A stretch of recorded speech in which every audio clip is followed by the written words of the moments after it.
Hello everyone. Today I would like to share a story from Shakyamuni Buddha. Here is a story told by Shakyamuni Buddha more than 2,000 years ago. In a lonely autumn dusk, in an endless wilderness, a traveler hobbled along his way.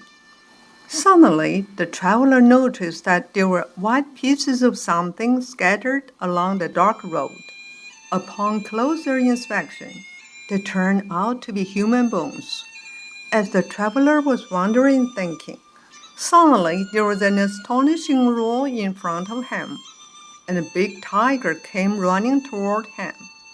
Seeing the tiger, the traveler immediately understood the reason for the bones, and he immediately fled back along the road in the direction from which he had come, trying to retrace his steps, but he lost his way and ran into the top of a cliff. He had no way left to turn, but fortunately there was a pine tree on the cliff, and he found a vine hanging from the branch. He didn't hesitate. He immediately grabbed the vine and hung down. It was a narrow escape. However, the food that the tiger was about to eat had escaped in the blink of an eye. Just imagine how annoyed it was. Roaring wildly atop the cliff, the traveler took a deep breath and gave thanks to the wine that had saved his life. Just as the traveler felt temporary relief, he looked down at his feet, and he couldn't help shouting. Oh, below, turbulent waves crashed in the unfathomably deep sea, and 3 poisonous dragons jumped up and down in the waves, waiting for him to fall with their mouths wide open. Seeing this, the traveler's whole body shuddered unconsciously. But what was even more terrifying was at the base of the vine that had saved his life. 2 black and white mice appeared at the foot junction, working together. They began to nibble the vine. The traveler shook the vine desperately, trying to drive away the mice. But the mice made no effort to leave, and every time the vine was shaken, what at first seemed like water drops fell from it. It was honey dripping from the bee's nest built on the branch. Because the honey was so sweet, the traveler completely forgot that he was in a dangerous and terrible situation, but just enjoying the honey.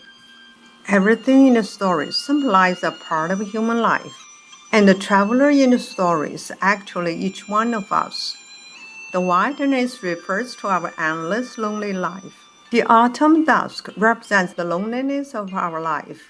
The bones on the roadside are for the death of our family, relative, friends, etc. during our life journey. The hungry tiger's appearance in the story symbolizes human death.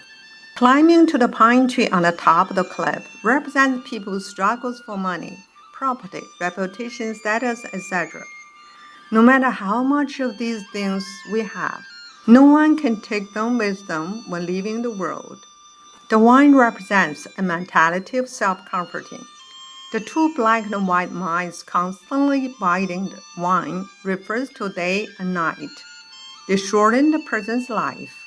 The 3 poisonous dragons that brought the suffering of hell represent greed, anger, and ignorance in our heart. Honey refers to human desire.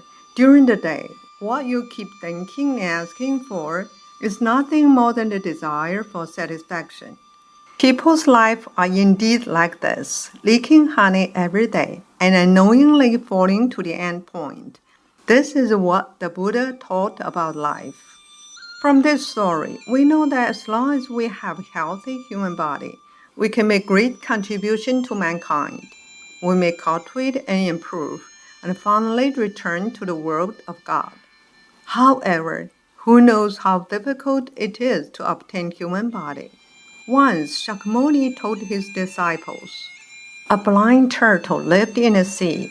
Its life expectancy was immeasurably long. He stayed deep in the sea and only came out of water once every 100 years. There was also a piece of wood drifting with the waves of the sea. This driftwood had a hole in it, and only by riding in the hole of the driftwood could the turtle be carried to shore. However, the probability of blind turtle finding the driftwood when he emerged from the water was extremely small. The probability of him emerging at the right moment to enter the hole of the driftwood was even smaller, maybe 1 in a million.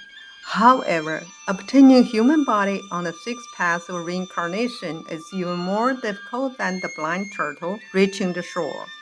Next, Shakyamuni took a little dirt and put it in his palm and said, "The number of beings who have human bodies are like the dust in my hand.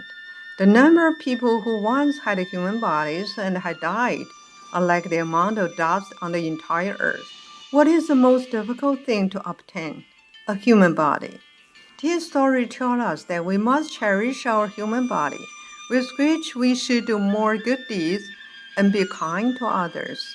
In fact, when we can be kind to others, we will have a heart that is good at faring. When our heart can vary constantly, life will be able to free across the difficulties on this side and reach the other side of happiness. Let us use our precious human bodies and kind thoughts to create a beautiful paradise on earth. Thank you very much for listening to the story. More touching stories will be ready for you if just subscribing. Thank you again.